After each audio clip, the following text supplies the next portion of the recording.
Penguasa Indonesia itu James Riyadi. Sutoyo Abadi. James Riyadi adalah pebisnis Indonesia yang merupakan ketua dari Lipo Group, salah satu konglomerat terbesar di Indonesia.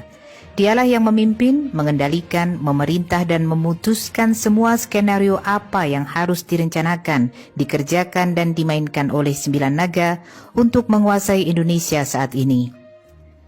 Fakta sejarah yang sedang berjalan, de jure Presiden Indonesia adalah Joko Widodo, tetapi de facto Presiden Indonesia adalah James Riyadi sebagai pimpinan semacam pilot biro 9 naga semua etnis Cina. Di alam kemerdekaan yang telah diperjuangkan dengan harta, darah dan nyawa, kaum pribumi ingin bangkit, mandiri dan berdaulat sebagai bangsa yang merdeka setelah ratusan tahun hidup di alam penjajahan. Lahirlah semangat kebangkitan dan tekad menuju kejayaan di alam kemerdekaan dengan ikrarnya trilogi pribumisme, pribumi pendiri negara, pribumi penguasa negara, pribumi pemilik negara. Kaum pribumi merasa sakit hati oleh kritikan etnolog Belanda Profesor Vet bahwa rakyat Indonesia seperti kambing mudah dijinakkan.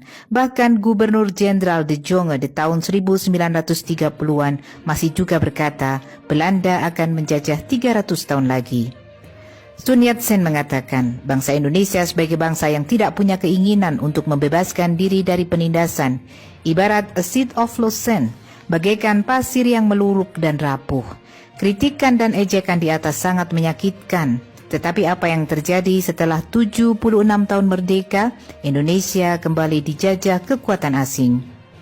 Hanya dalam kurun waktu 10 tahun Presiden Jokowi telah menyerahkan kedaulatan negara ke penjajah gaya baru tanpa perang. Skenario Cina caplok Indonesia tanpa perang. Puncaknya adalah pembangunan ibu kota negara IKN. Ini bukan hoax, bisa diadu dengan data intelijen. Tahap pertama, Jokowi menunjuk Bos Sinarmas sebagai wakil kepala IKN dan memerintahkan pengembang Cina seperti Agung Sedayu, Podomoro, Ciputra, Lipo dan lain-lain untuk membangun pemukiman Cina di IKN.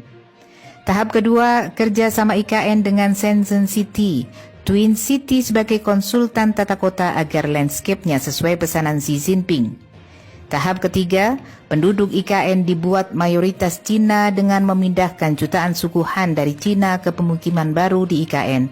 Mirip pencaplokan Singapura dan mirip skenario pencaplokan Turkistan Timur sekarang jadi provinsi Xi Jinping. Sekarang suku Han sudah eksodus membanjiri Indonesia dengan menyamar sebagai TKA Cina.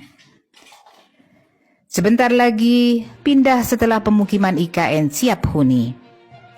Tahap keempat, model ibu kota Indonesia IKN akan berbudaya Tiongkok. Otomatis sudah pasti dengan mayoritas Cina yang akan menghuni IKN. Tahap kelima, orang kaya di IKN mayoritas Cina dan sedikit ASN, TNI Polri beserta keluarganya. Sementara penduduk asli pribumi akan terpinggirkan. Pribumi tidak akan mampu hidup di IKN. Tahap keenam, IKN adalah skenario awal berdirinya negara Indochina. Diikuti kebangkrutan Indonesia di berbagai provinsi akibat kebijakan yang tidak memihak pribumi dan elit pusat hidup mewah foya-foya dari fasilitas negara sebagaimana terjadi di negara berideologi komunis. Tahap ketujuh, terjadi pemberontakan di tiap daerah dan banyak provinsi yang ingin merdeka sebagai protes kebijakan pemerintah komunis yang otoriter seperti negara komunis Cina dan Korea Utara. Tahap ke-8, demi mempertahankan kekuasaannya, pemerintah pusat menerapkan kebijakan yang super ketat dengan membatasi media sosial seperti Google, Twitter, Instagram, Facebook, WhatsApp, mirip yang terjadi di Cina dan Korea Utara sekarang. Tahap ke-9, dalam rangka mengkomuniskan Indonesia, kekuatannya jauh lebih kuat dan mengerikan dibandingkan dengan tragedi G30 SPKI.